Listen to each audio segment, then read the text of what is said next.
সামনেই তো রাখি পূর্ণিমা স্পেশাল মিষ্টির দোকানের মতো নিকুতি মিষ্টি ঘরেই তৈরি করে নিয়েছি খুব সহজে। এই মিষ্টিগুলো দেখতে যেমন সুন্দর, বানানোও কিন্তু ভীষণই সহজ আর খেতেও হয় দুর্দান্ত।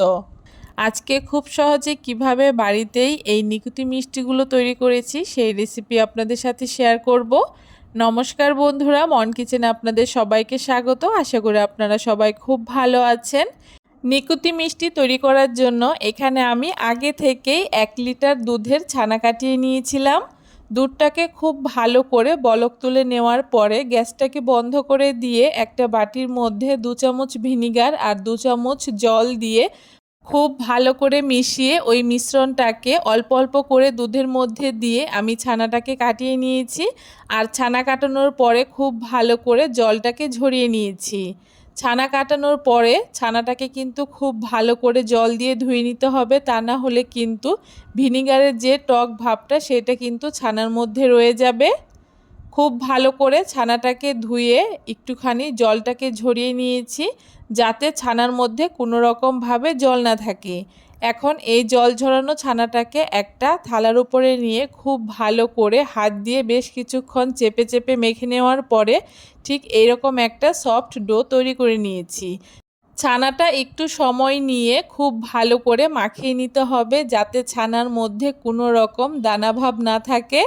ছানাটাকে খুব ভালো করে মাখিয়ে সাইডে রেখে দিয়েছি। এদিকে আমি যত পরিমাণে ছানা তার অর্ধেক পরিমাণে এখানে মাওয়া নিয়ে নিয়েছি। আর এই মাওয়াটা কিন্তু আমি বাড়িতেই তৈরি করে নিয়েছি। 1/2 লিটার দুধ খুব ভালো করে জাল করে একদম শুকনো করে নিয়েছি কোনো রকম চিনি ছাড়া।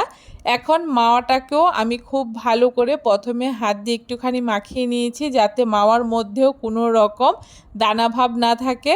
আর তারপরে ছানা আর মাওয়াটাকে একসাথে খুব ভালো করে আবারও কিছুক্ষণ মাখিয়ে নেব।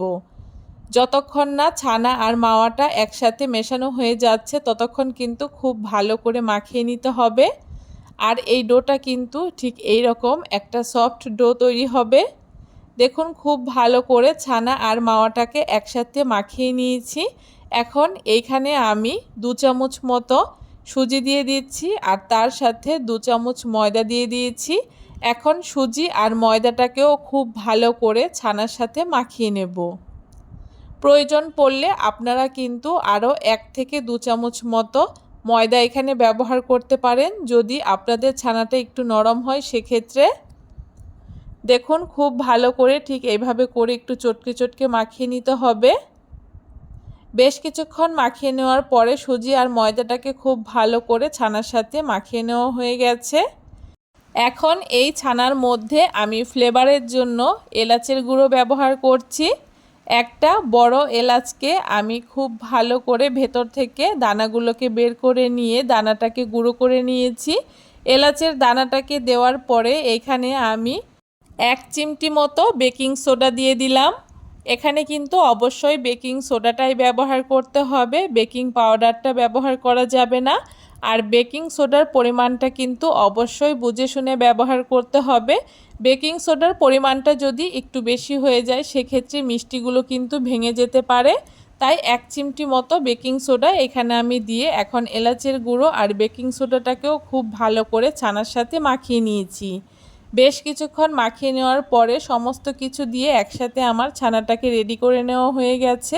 এখন নিকুতি মিষ্টিগুলোকে তৈরি করার জন্য এই ডোটা থেকে অল্প অল্প করে ছানা নিয়ে আমি ঠিক এইরকম ছোট ছোট করে নিকুতি মিষ্টির শেপ দিয়ে দিচ্ছি।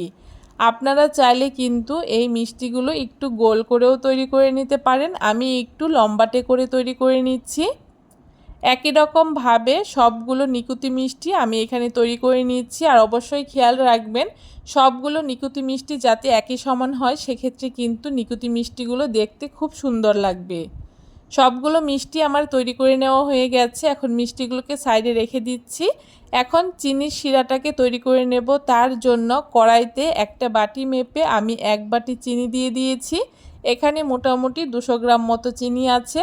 যেই বাটি মেপে আমি চিনি ব্যবহার করেছি সেই বাটিরই আমি 1 বাটি জল দিয়ে দিচ্ছি। তার সাথে 2 থেকে 3টে এলাচকে ফাটিয়ে দিয়ে দিচ্ছি। আর তারপরে খুব ভালো করে চিনির এই শিরাটাকে আমি 2 থেকে 3 মিনিট মতো হাই ফ্লেমে জাল করে নেব। যখন ঠিক এরকম চিটচিটে একটা চিনির রস তৈরি হবে তখন কিন্তু বুঝে নেবেন এই চিনির রসটা একদম রেডি হয়ে গেছে। এখন চিনির শিরাটাকে আমি রেখে দিচ্ছি সাইডে। চিনির শিরাটা তৈরি হয়ে গেছে। এখন নিকুতি মিষ্টিগুলোকে ভাজার জন্য উনানে আবারও একটা কড়াই বসিয়ে দিয়ে পরিমাণ মতো তেল দিয়ে দিয়েছি। তেলটা যখন আঙুল সহ মতো একটু গরম হবে ঠিক তখন কিন্তু এখানে নিকুতি মিষ্টিগুলোকে আমি দিয়ে দিচ্ছি। খুব বেশি গরম তেলের মধ্যে কিন্তু এই মিষ্টিগুলোকে দেওয়া যাবে না, সেক্ষেত্রে কিন্তু মিষ্টিগুলো ভেঙে যেতে পারে। একদম হালকা আঁচে হালকা গরম তেলে এই মিষ্টিগুলোকে ছেড়ে দিতে হবে। আর তারপরে এইভাবে করে কড়াইটাকে একটুখানি নাড়িয়ে দিতে হবে।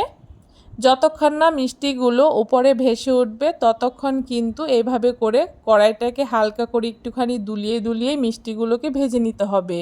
যখন মিষ্টির গায়ে হালকা একটা কালার চলে আসবে তখন কিন্তু এরকম একটা ঝাঁঝরা হাতা দিয়ে ঠিক এরকম করে ঘুরিয়ে ঘুরিয়ে একটুখানি মিষ্টিগুলোকে ভেজে নিতে হবে। এতে কিন্তু মিষ্টিগুলো চারিধার থেকে খুব সুন্দর কালার হবে, কোনো দিকে কম বেশি হবে না। মিষ্টিটা যখন উপরটা হালকা একটু কালার চলে আসবে তখন কিন্তু উনানের আঁচটাকে একটু বাড়িয়ে দিয়ে মিষ্টিগুলো খুব ভালো করে কালার নিয়ে আসতে হবে। সবগুলো মিষ্টি আমার খুব সুন্দর লাল লাল করে ভেজে নেওয়া হয়ে গেছে। এখন একটা ঝাঁঝরা হাতার উপরে মিষ্টিগুলোকে এভাবে করে আমি তেল ঝরিয়ে নিচ্ছি। সবগুলো মিষ্টি এখানে আমার একই রকমভাবে লাল লাল করে ভেজে নেওয়া হয়ে গেছে। আর মিষ্টিগুলো কিন্তু এখন একদম গরম আছে, আর চিনির রসটা কিন্তু হালকা গরম আছে। হালকা গরম চিনির শিরার মধ্যে একদম গরম এই নিকুতি মিষ্টিগুলোকে আমি ছেড়ে দিচ্ছি। এখন খুব ভালো করে চিনির রসের সাথে মিষ্টিগুলোকে একটুখানি মিশিয়ে নিয়ে এভাবে করে এখন ঢাকা দিয়ে আমি সারা রাতের জন্য এই মিষ্টিগুলোকে রেখে দেব। সারা রাত মিষ্টিগুলো ঢেকে রাখার ফলে মিষ্টিগুলো কিন্তু খুব সুন্দর চিনির রসটা টেনে নেবে আর মিষ্টির ভেতরে একদম রস ঢুকে যাবে। দেখুন পরের দিন আমি মিষ্টিগুলোকে খুলে নিয়েছি আর দেখুন মিষ্টির ভেতরে কত সুন্দর রস ঢুকে গেছে। সবগুলো মিষ্টি কিন্তু একদম রসালো হয়েছে। আর একটা মিষ্টি আমি আপনাদেরকে কেটেও দেখাবো এর ভেতরটা কত সুন্দর রসালো হয়েছে। আপনারাও কিন্তু এখন খুব সহজে বাড়িতেই অল্প উপকরণ দিয়ে এই নিকুতি মিষ্টিগুলো তৈরি করে নিতে পারেন। ভীষণ ভালো হয় খেতে আর দেখতেও কিন্তু খুবই সুন্দর হয়। হঠাৎ করে মিষ্টি খেতে ইচ্ছে করলে আপনারা কিন্তু এখন খুব সহজেই এই মিষ্টিটা তৈরি করে নিতে পারেন। কেমন লাগলো খুব সহজে মিষ্টির দোকানের মতো এই নিকুতি মিষ্টিগুলোর রেসিপি অবশ্যই কিন্তু কমেন্ট করে জানাতে ভুলবেন না। ভিডিওটা যদি ভালো লেগে থাকে অবশ্যই সবার সাথে বেশি বেশি করে শেয়ার করে দেবেন। আর আমার চ্যানেলের যদি নতুন বন্ধু হয়ে থাকেন অবশ্যই আমার চ্যানেলটাকে সাবস্ক্রাইব করে দিয়ে পাশে থাকা বেল আইকনটি প্রেস করে দিয়ে বন্ধু হয়ে আমার চ্যানেলের পাশে থাকবেন। আজ এ পর্যন্তই, চলে আসবো আবারও নতুন কোনো ভিডিও নিয়ে। সে পর্যন্ত ভালো থাকবেন।